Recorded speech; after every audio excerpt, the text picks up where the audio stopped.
we're going to take you with us on Stanley's travels to Burundi, a very small little known country bordered by Tanzania, Rwanda and the DRC. And it's also on the sort of western edge of Tanzania and has a part northern portion bordering Lake Tanganyika. Why do we want to go there? It's a very little known country and not many other people have traveled there, which we found out when we entered the country. There wasn't really that many other tourists. And any, to be precise. Any, actually, yeah.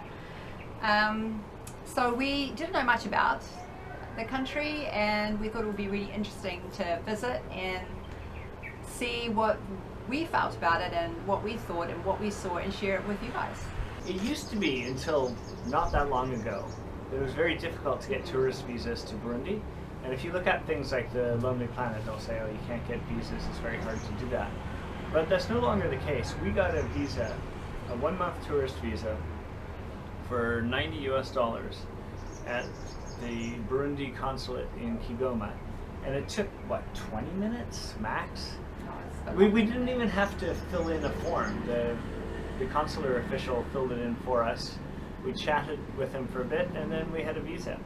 It's also possible to get a 3-day transit visa at the border for $40, which can then be extended for another $30, but you have to do that in the old capital of Bujumbura, and we didn't really want to go to Bujumbura and we didn't want to be constrained by time. So we decided to just pay the $90 and get a full tourist visa. And I think it's a pretty good choice, wouldn't you say? Yeah, I mean it was, yeah, it saved us a big trip out to Bujumbura, and when you see the roads, you'll realize that was a good decision. Our first little glitch was trying to get money when we were in Burundi, so we couldn't use our bank cards, and we couldn't get any money from the bank, and it was difficult to exchange as well, to find somebody. Anyway, the exchange rate, official exchange rate was 2,100 Burundian francs to the dollar, and the unofficial rate was like 3,300.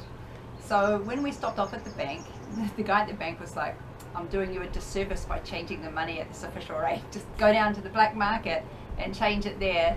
So we were in Burundi at the time, still wondering how we were going to get any cash, and wandered around the streets a little way until we finally found some guy in a little mobile charger shop, yeah, and he sorted us out, so that was really good. So that was our first big problem. But we didn't need much because it was really, really cheap. And it became even cheaper by having this unofficial exchange rate. But yeah, I mean, it was by far the least expensive country we traveled in Africa. Yeah. And so, one of the reasons that a lot of people don't go to Burundi is that it's regarded as being unsafe. And here a little history needs to come into play, that sometime around 2014, 2015, the then president, Pierre Nkurunziza, decided that he was going to change the constitution so he could run for a 3rd term as president, and people were not happy about this. And there was very serious political unrest. There were violent demonstrations and even more violent repressions by the government, and things were definitely not safe, and it was sort of teetering on the brink of perhaps a return to civil war. And if you read some accounts in guidebooks, they say that this is still the case, and when we were there it did not seem to be like that. I mean, when we went there, every single Burundian that we talked to, and we talked to quite a few people, if we brought up security, they said, you know, things were very bad a few years ago and now things are better. In fact, Nkurunziza decided in the end not to run for a 3rd term, and then shortly after that he died, and sort of without his presence in the political scene, things seem to have calmed down. But having said that, we would be remiss not to point out that still to this day, the US State Department, as well as the UK government, the Canadian government, all recommend not going there. And I think that this plays a big role in why so few overlanders go to Burundi. But when we were there, we certainly had no feeling that was teetering on the brink of any sort of political upheaval, and it seemed very, very calm and very normal. So I mean, you have to make your own decision, but that's certainly what we tossed up when we went, and we're certainly glad that we went. So keep that in mind when you're making up your own minds on this. Yeah. So where are we now, honey? New country, Burundi. We are in Burundi. So slightly chaotic border crossing, but it was okay. It wasn't too bad. I mean, they didn't accept our carne, even though it clearly says Burundi on it. So it was $15 US for the car temporary import permit, which is a TIP. Right. But we didn't have to pay anything else. There was no tolls, no road user charges. So yeah, it's really pretty. It feels very alpine. Yeah, well, it sort of almost is. How high are we now? About 2,000 meters above sea level. Yeah, so we're about Les Arts.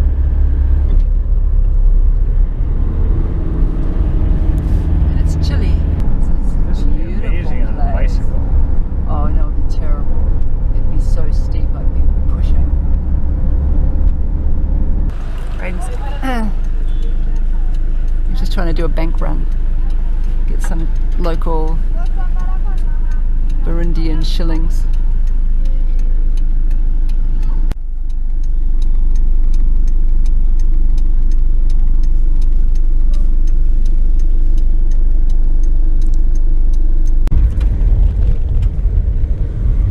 Actually really beautiful. Beautiful enough for me to wind the window down. It's extremely mountainous.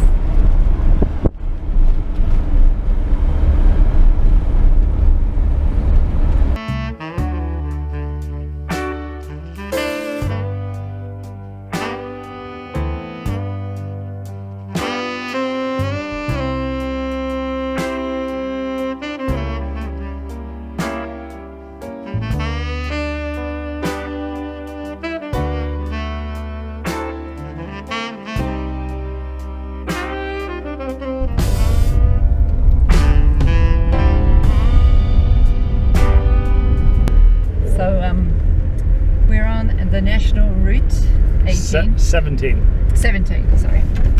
And I'm not so sure about it because it's quite steep and gnarly and a few washouts, so we'll see.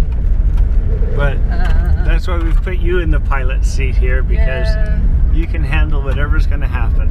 Well, we're grinding up now in first gear at 17 kilometers an hour. And that was really steep, what we just went over, maybe 15-20%. It was a seriously steep thing. Looking back there, and here we go. Well, it's all an adventure, isn't it? 19 kilometers an hour, 1,860 meters above sea level. Very steep. 2,500 meters.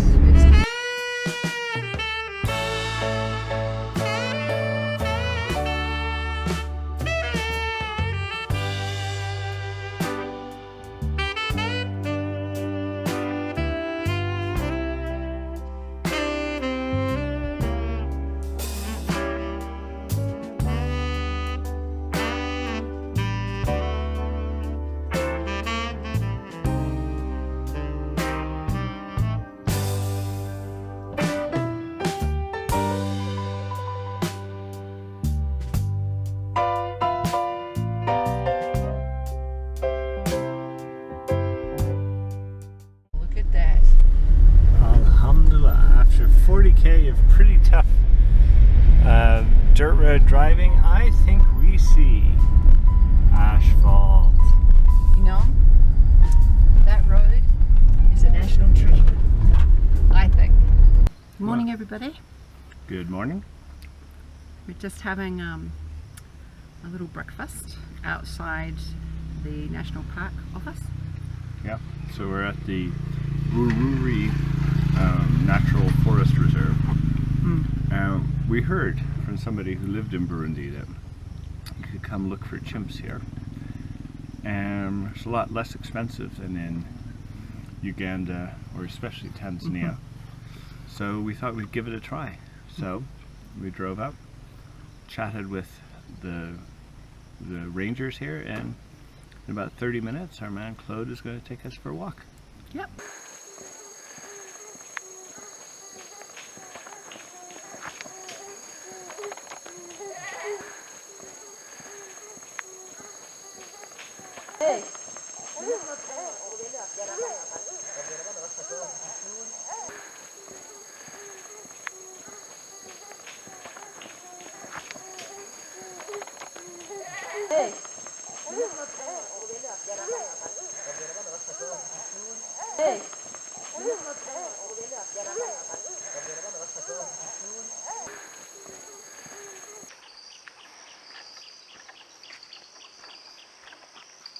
Mama!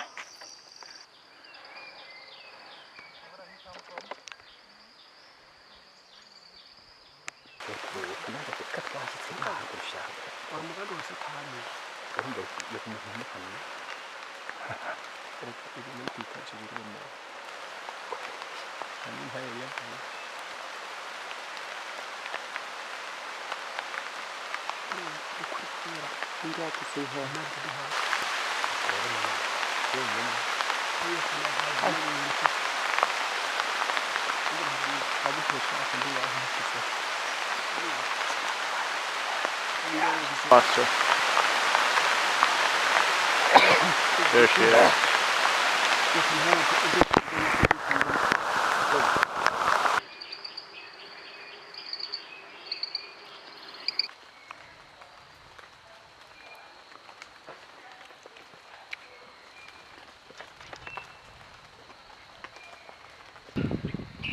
So, how was our morning of exploration?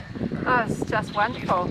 It's beautiful and sunny, fine, a little misty, like the gorillas in the mist kind of experience. And then we bush bashed through undergrowth, which we couldn't film. When we found a small group of chimpanzees, I saw a female, and we had quite a long time looking at the big male, who was pretty big and swinging around in the trees, so it was really cool. And on the way back, oh, then the rain came down in torrents, huge lightning and thunder. Then on our way back, we saw the colobus monkeys. Yeah, and we had a really good interaction with them, so we were chatting for quite a while. Thank you. Welcome. Yeah. Well, thank you very much for guiding us, Claude. Yeah, this is Claude. So you've been great.